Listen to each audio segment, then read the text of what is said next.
Notice anything new about me, Drunk Daquan? You're a piece of shit for this, Romeo. I'll be getting a lot of looks on the street, man. Are you Randy Orton? No, I'm not Randy Orton. Fucking Romeo. All right, welcome everyone watching on the True Heel Heat YouTube channel to the Rated Raw Superstar. I am Romeo. I am joined by Drunk Guy JJ. Drinking on that Budweiser. You know, we tried to go straight and be sober, guys. Go straight, right? Well, that has to do with cocaine as well. But I tried my best and be sober, guy JJ watching Raw to have a clear mind. But when you're watching so much garbage, at least you're drinking. Speaking of drinking, the other drunk guy, the residential alcoholic, also joining us, Top Guy JJ. Due to True Heel Heat obligations, I watched an entire episode of Monday Night Raw. Bless your heart. And I just want to say, it's nothing personal, but fuck you guys. Oh, we are off. I love y'all. Flying start. I'll drink to that as well. Why the fuck did y'all do this Cheers. to me? How? You guys are so strong. You guys are strong. Appreciate that. I love you guys. Y'all don't take bullets. Y'all take cannons for this team. Yes, Raw reviews are dropping all over YouTube. People are quitting their jobs. They don't want to do it. Literally. But we're still here. Literally. Well, we just got here, but we're still here. For now. Before we get into the June 7th, 2021 Raw, please, friendly reminder, help out the True Heel Heat YouTube channel. Like this video, share this video, leave a comment, let us know what you thought if you saw this or what you thought even if you didn't see it. Just listening to us. Subscribe to the True Heel Heat YouTube channel if you're not already. By the way, last week, you True Heels voted in the Facebook group True Heels. You gave Raw a thumbs down by one vote. Just one?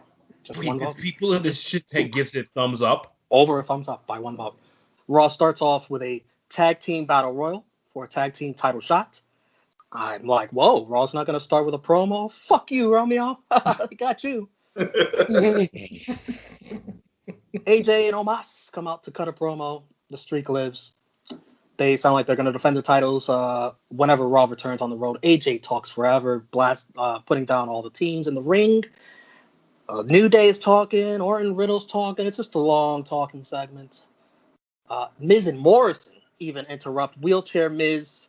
Morrison moistens things up with his dripstick. Yes, I actually wrote that down. So we're not saying there's no pause behind that. This is a dripstick. You know, at this point, the dripstick. Wow. Dripstick is just, dripsticks leave a mess, and Raw's a mess. So there you go. I didn't even mention that he used a dripstick in someone's face in the match.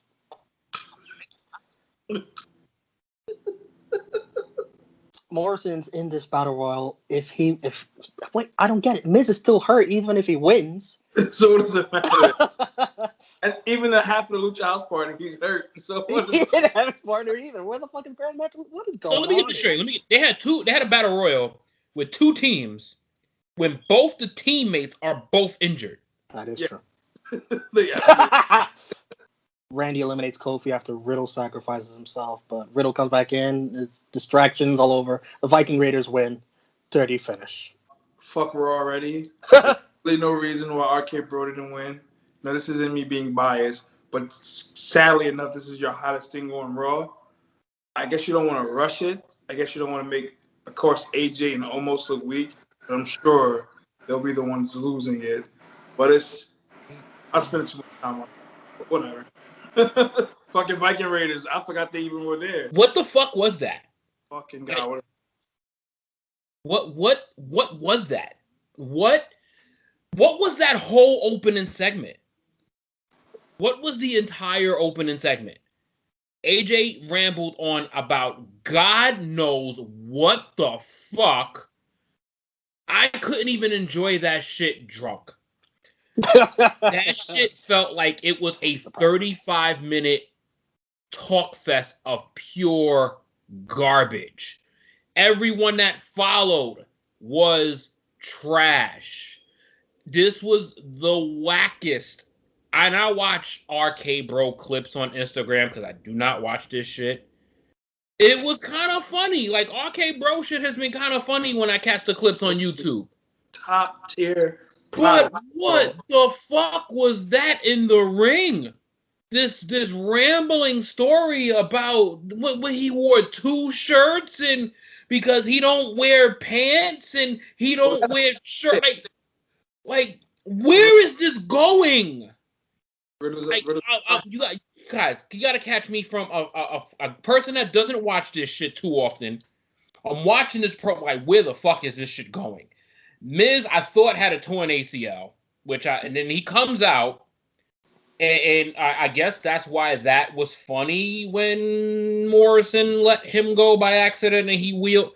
Like, this is some of the driest, wackest humor I have ever seen and watched.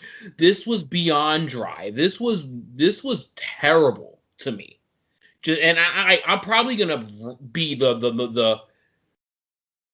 I'm gonna be so biased towards this garbage because I can't stand for this. I've been watching Raw for too many years, and the shit that I saw on Monday, I can't do this. I just know there's nothing about this show I'm gonna defend. Backstage, Omos eats one of the turkey legs that the Viking Raiders were hoping to feast on. Again, where are we going with this?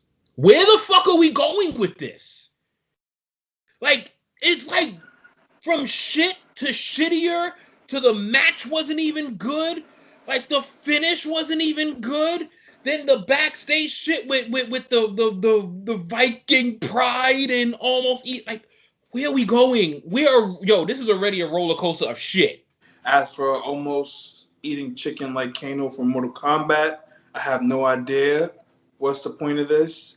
Like Romeo said, I guess this is gonna be a feud until the crowd comes back in a month. Let's talk about Elias. Man. Jackson Riker jumps him in the ring. He's got a new look. He cut his long hair. Even more racist. Elias gets his ass kicked and walks off. Count out. Dirty finish. This may be news to WWE, but Jackson Riker's not over. He's not going to be over when the crowds return.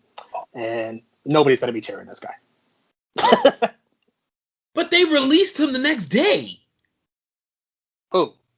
Didn't Jackson Riker literally just get a post that he was released? No, I think you're thinking about that other Forgotten Son. If I think Jackson Riker was released, unless that was a meme, which I didn't find important enough to do any research on it. I just saw he was released. They wish him well in his future endeavors. I mean, Jackson Riker is not the other guy, so I don't know. Clearly, it goes to show how much we care about him. We're saying his fucking name wrong. It's Jason Riker. We're saying Jackson. Oh, it's Jackson Riker. It's Jackson Riker. It's Jackson Riker. Yeah. Shit, that's crazy. I'm over here want to say you guys. It's Jackson Riker. Jackson. Okay. 3Ks. I thought it was Jason. Oops. And y'all watch this shit. That's crazy. Whole time I thought it was Jason. Damn. Jason Riker, of course, named after Rikers Island. You, a beautiful vacation resort. Where they have a lot of our fellow minorities, even more racist. But fits him. The McIntyre Lashley contract signing. No surprise here. MVP doesn't want Drew to challenge for the title anymore. Drew accepts as long as it's in Hell in a Cell. Their match. The pay-per-view is called Hell in a Cell. It should have a Hell in a Cell match. Shocker. Top guy, what'd you think of Drew's Scottish story about a spider?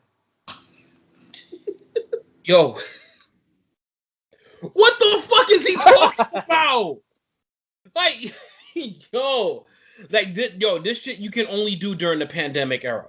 Like, this shit would have not only been booed, this shit would have been chanted boring. If you were in a Philly crowd, they would have been chanting, shut the fuck up. Shut the fuck up. Shut the fuck up. What was he talking about? About the spider that tries again and then he he modernized it to beating Bobby Lashley's ass and reclaiming the WWE Championship in the 727th contract signing between these two individuals. It was the first contract signing where the table was broken with a sword. That's great.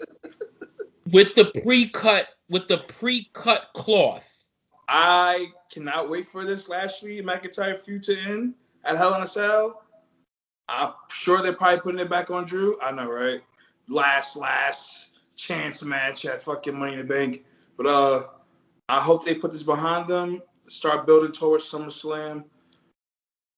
I think I've been saying it since we started the show. I'm fucking tired of Lashley.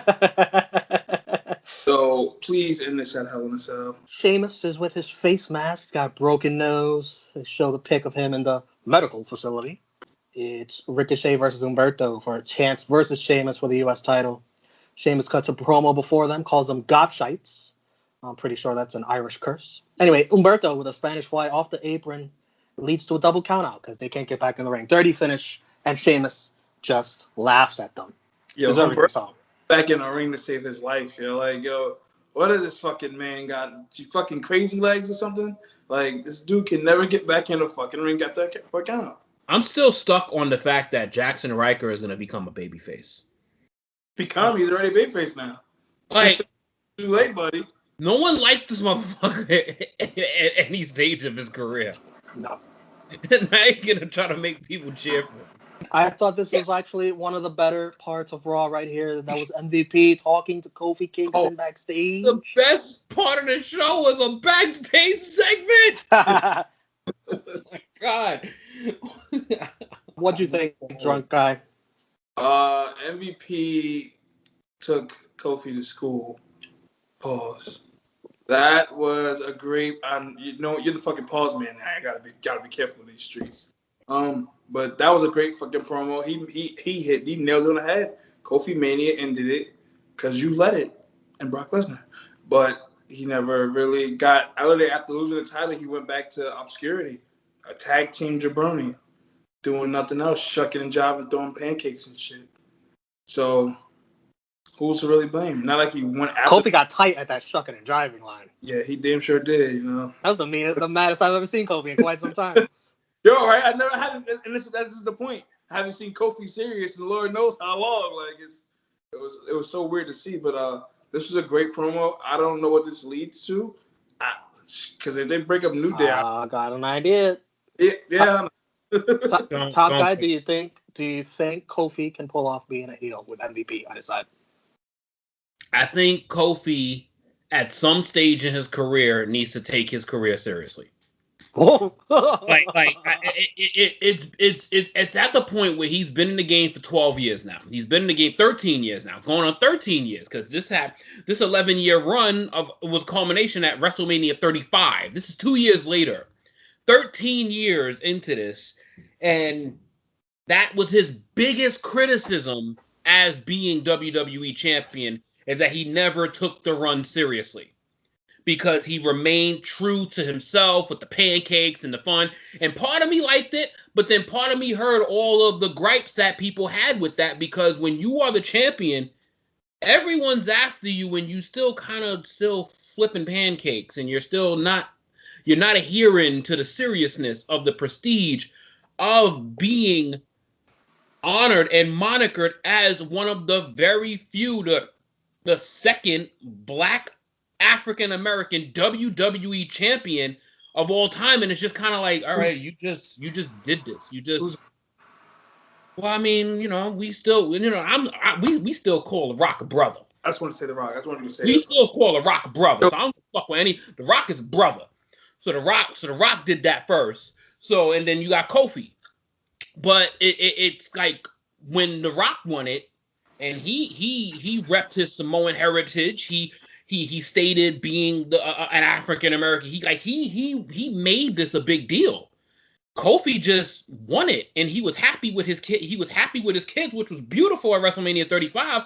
This was the best part of the show, because it's kind of like, dude, somebody needed to fucking tell you, and somebody with sense told you, and he matched your skin tone. You know what's crazy though? It's funny. Kofi's whole run, the most memorable thing was him winning it and him losing it. That's it. And that's where MVP hit. MVP was like, Bobby Lashley is representing the prestige of the WWE Championship. This ain't for money. He's repping that as a man of color, holding the company's most prestigious prize. I can see Kofi turning a Hell in a Cell. So it was really a new Hurt Business. Yeah, I can see that was the strongest point by far on this episode of Raw. You mean it wasn't the fact that Evolution comes back next Monday is her return? Next. Okay. Ali, preaching to Mansoor how trash Drew Gulak is as a human being. He will do anything to beat him. He can't assume that how everyone is going to play by the same rules that he does. That's just not how this world works. Does he? Is his tights really say Gulak attack? I honestly didn't see the attack, but wow. Like you can't. Gulak Yo, attack. they're not even fucking trying.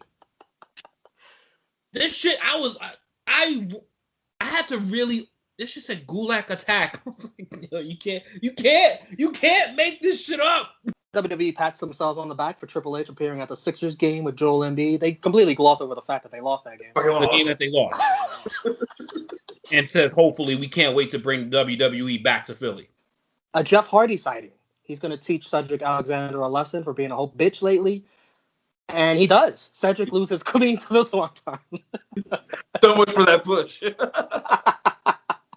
That promo surely paid off. Jeff Hardy's fucking losing on main event. He comes back to Raw, beats a guy who's I'm surprised Jeff Hardy hasn't been cut. I don't know. Save some money. It's Charlotte and Rhea versus Asuka and Nikki Cross. Nikki Cross picked a partner. Charlotte and Rhea both had beef with Nikki Cross. So again, it's a can they coexist, make together tag team, which Raw has done a million times recently. Flair barks at Rhea to get her shit together, and Rhea attacks her. They could not coexist. Natural selection. Color us shocked. Nikki pins for the win. Dirty finish. Break out! We gotta hear that stupid song. Yo, what the fuck is that? What the fuck? Yo, what the fuck? Oh wait, yo, help me out here, cause this is the first time I'm hearing that shit. Oh, it's bad. What the fuck? She comes out in her ring entrance. She still is like sort of psycho, but then she's happy as fuck. And then she's panting to the non-crowd. She's panting to the trons and shit. And then she wants to act psycho for a minute, and then she wants to smile. Who is she? She's on the roll. That's what she is. Mansoor versus Drew Gulak. Gulak tries to cheat, just like Ali warned him, and Mansoor reverses it into a pin for the win. Ali's advice paid off. Mansoor. There's that guy. Orton returned Riddle's key so he could talk again. Riddle wants to have Burger King in every state when they travel the road again. Orton asks for the key back and drops it in the trash. Oh, God. Bro for you. I'm loving RK Bro, man. That was so hilarious, man. Double duty for Kofi and Riddle as they face off in a match. And Xavier interferes. Orton comes out to even the sides. Slams Wood onto the announce table. Riddle not the smoothest here in this match. I saw 2 botches. He does the Orton draping DDT off the ropes. Randy says finish him. Riddle signals for the RKO. Kofi counters, eventually catches Riddle with Trouble in Paradise. And Orton looks like a very disappointed Big Bro. Big Bro. The Viper God, and I'm loving the Viper God and Riddle's tag team. I'm literally, that's another thing. Stop making RK Bro and New Day have fucking single matches every single week. Didn't they fight like 3 weeks ago too? Bro, they've been fighting the last month. It started with, I think, Woods and Orton, then Woods and Riddle, then Orton and Kofi. It's like, just stop. Just stop. Like, this is not going to go anywhere, I guess. I guess they might fight in Hell in a Cell. a tag team match that basically means nothing is. I don't even know what they're leading up to. No, I think if Kofi loses, it's gonna get him start thinking about MVP more. That's a good way to think. Yeah. Xavier Woods is the Jew. Jew. Wow. Xavier Woods will be the one taking the pin, and then Kofi gets upset, pushes him. Later that night, he turns and he calls Drew the Hell in a Cell match. Everything just feels like copy paste. This just feels like copy paste. I guess this is why I enjoy the pay-per-views a little bit more, because I don't watch any of this shit that builds up to it, and then the pay-per-view actually turns out to be halfway decent. You think it's a different fucking company? No. Just think, you guys are the fucking real. You guys, if y'all have a real MVP, if y'all have an MVP and an LVP, you motherfuckers are the MVP. y'all tough this shit out every week. We don't want to toot our own horns here, but toot. Alexa's Playground with Shayna Baszler. Alexa says they could be friends if Shayna just apologizes to Lilly. Alexa puts her serious voice on after Shayna blames Alexa for everything going wrong lately. Shayna grabs Lilly and says she's sorry. Sorry that she's just a stupid doll. Alexa snaps, attacking Shayna. Shayna throws her to the outside, and then Shayna steps on Lilly. Stares at Alexa Bliss, and then steps on Lily's face again. The lights go out in the Thunderdome. Everything's freaking out. Alexa grabs Lilly and smiles. She laughs. As Shayna heads to the back, the fire pyro goes crazy. Shayna backstage where objects are falling on their own. She's dodging death left and right. Keeps saying, it's a stupid doll. It's a stupid doll. It's just a stupid doll. Locks herself in a room, barricades the room, looks in the mirror, and sees Lilly in the mirror. Lilly isn't in the room, though. Shayna kicks the mirror, screaming, "Ah!" Lilly still appears. You had that written in your nose. Ah! Literally, A with 12 H's. How does she sound again? I'll say it again because she does it again. She ends Raw screaming, "Ah!" Lilly appearing in the broken mirror. Shayna Baszler, once an MMA badass, once an NXT badass, now screaming like a bitch because of a stupid doll. Man, them ghosts and voodoo doll shit is real, man. Come on. That shit is just as real as that birthday balloon that keeps coming back in your fucking screen. It's probably Lily. It's just Lily. Guys, there's an old classic song by Michael Jackson. Reminded me of this segment. I've changed a few words around. I'm going to sing it a cappella. If you know the words, sing along. I'll put the lyrics on screen. I don't know if I could get a dancing Lily to go to the words, but I'll try. I'm gonna make a change for once in my life. It's gonna feel real good. Gonna make a difference. Gonna make it right. Here's where the lyrics change. As I turn USA on, my favorite Monday show, this Raw is blowing my mind. I see the Queen and Ripley. Can they tag team? Who am I to be blind, pretending to like Eva Marie? Another rematch, a dirty finish on a 3-hour show. Romeo and Drunk Guy review this crap, you know, 'cause nobody else wants to. That's why I want you to know. I'm starting with the doll in the mirror. Oh, yeah. I'm asking Raw to change its ways. Ooh, yeah. No message could have been any clearer. If you want to make Raw a better show, take a look at the script and make a change.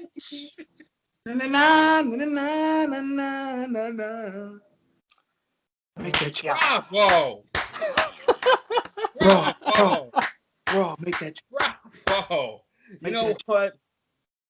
That was definitely the highlight of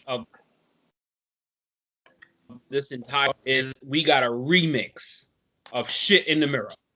Like yes, that was fan-fucking-tastic. Appreciate that, sir. We work harder than Raw. So,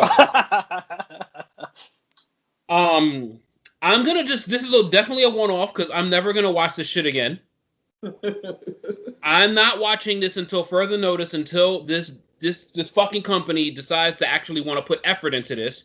I'm not giving 3 hours of my life to this shit anymore.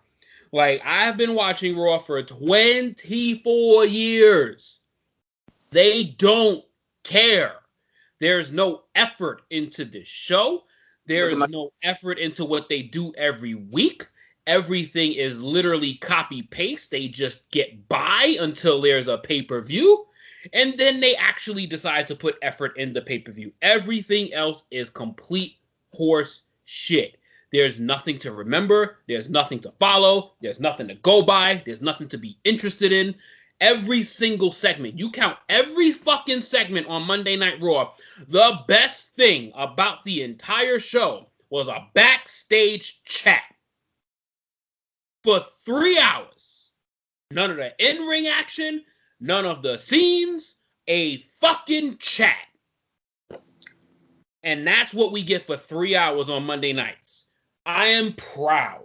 I am proud of the people that literally has stopped watching. Raw's ratings have been plummeting every week. They've gone up a whopping 5% from its 1.4 to its 1.5. I'm not doing it. I'm personally not watching this shit no more. NXT and SmackDown is more than enough WWE for me. The pay-per-views will make up for it because I don't got the video packages. They try video packages. They are still okay in the video package department. But when it comes to delivering, I don't know how people could honestly sit here and watch this shit and take 3 hours of everyone's lives and no one has a fucking problem with it. Well, gee, fucking thank you, Top Guy. Thank you. This is not funny. This has demoralized me from wanting to watch the show I fucking grew up on as a kid. I grew up on this shit. We've gone through some rough years in wrestling. We have gone through some rough years. We've gone through some real stinkers. But when you go through a show where a woman is walking through the fucking Thunderdome haunted by a doll and no one stands up for this, they're going to keep feeding it to us. They're going to keep giving this to us. We as fans got to fucking make a stand and not watch or not give this much more attention. This is god fucking awful. You can't. I don't know how any real fan could support this. And I'm sorry to the performers because clearly Bobby Lashley I want to support as WWE champion. I love a lot of this roster. This show is not being written. They are literally doing this on the whim at 6:30 at night with an 8 o'clock airtime. And say, oh, which I did last week. Fuck it. Just throw it on there. We'll make it to the pay-per-view. They literally don't even try anymore. They're not even trying. If it wasn't for Roman Reigns and the efforts that he's putting into SmackDown to make that roster step up, WWE would be in a fucking shit show right now. I enjoyed WWE Main Event more than I enjoyed Monday Night Raw. I'm going to piggyback off of Top Guy JJ and the words of Michael Jackson. All I want to say is that they don't really care about us. They don't. I see what I did there. They don't. Let's wrap this Raw up. 4 dirty finishes. That's 19 in the 4 shows we've done. At least it was a Father's Month this week. Yeah. Match of the night, I'm going to go Riddle Kofi. Let me think about this one, Riddle Kofi. Yeah, it's really no honoring this show. Not giving this shit no match of the night. MVP. No, this is the problem. I'm not finding nothing good about this show. Fuck that. This is the problem. If they think they could give you one good thing of a 3-hour program, fuck that. There was no match of the night. Damn. I can't do it. I'm sorry. Can't give it to him. Can't acknowledge it. I acknowledge my tribal chief. I acknowledge the head of the table. Can't acknowledge 3 hours of shit and pluck out 5 minutes of goodness. I can't do it. I can do it. MVP, I'm going to give it to RK Bro and Kofi Kingston. Junka. MVP, I'm going to give it to, ironically, MVP. Yeah, MVP is MVP. MVP made this salvageable. He made it survivable. And Jabroni of the night, I'm going to give it to Jackson Riker and Shayna Baszler. Definitely Shayna Baszler. I'm giving this to the writers of Monday Night Raw. That's fair. Do we have to put our thumbs out, or we could just thumbs down?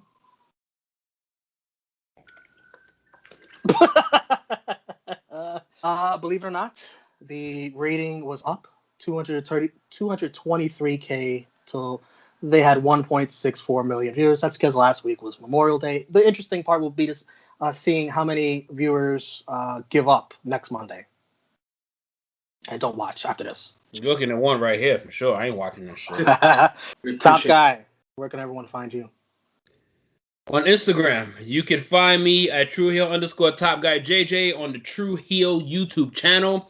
You can find me occasionally on the round table with these fine gentlemen here, and on every week, True Heel Heat with my co-host, with awesome co-host SP3 and the beautiful Miss Chrissy Love. Instagram, Hacksaw_J_Duggan. Twitter, Drunken Master JJ. That's it. Oh my God, I thought you froze. That was some good acting. He doesn't even want to acknowledge that you can find him on the Rated Raw Superstars. Well, they already know if they're watching. I'm going to say YouTube, of course, the game True Heel Heat. Facebook, Instagram, Twitter, True Heel Heat, Pornhub, Skonex, Black Planet, MySpace, AIM, AOL, Google, Gmail. We're everywhere. True Heel Heat. It's every fucking where. Real gang. You can find me at the Pride of NY, Twitter and Instagram right here on the True Heel Heat YouTube channel. Check out our A&E biography reviews, our Dark Side of the Ring reviews, NX3. Me, Chris G, and Ness, we go over NXT. We got our In Your House preview this week. Check that out. Top Guy, we thank you for joining us for the first time on Rated Raw Superstars and probably the last time, I guess. unless we get Haunted House Part 2, then yeah, but I highly doubt they're ever going to pull this shit again. All right, for Top Guy, for Drunk Guy, I am Romeo. We thank you for watching the Rated Raw Superstars. We'll see you next week, hopefully, if we're still a show. Adios. Please don't cancel them.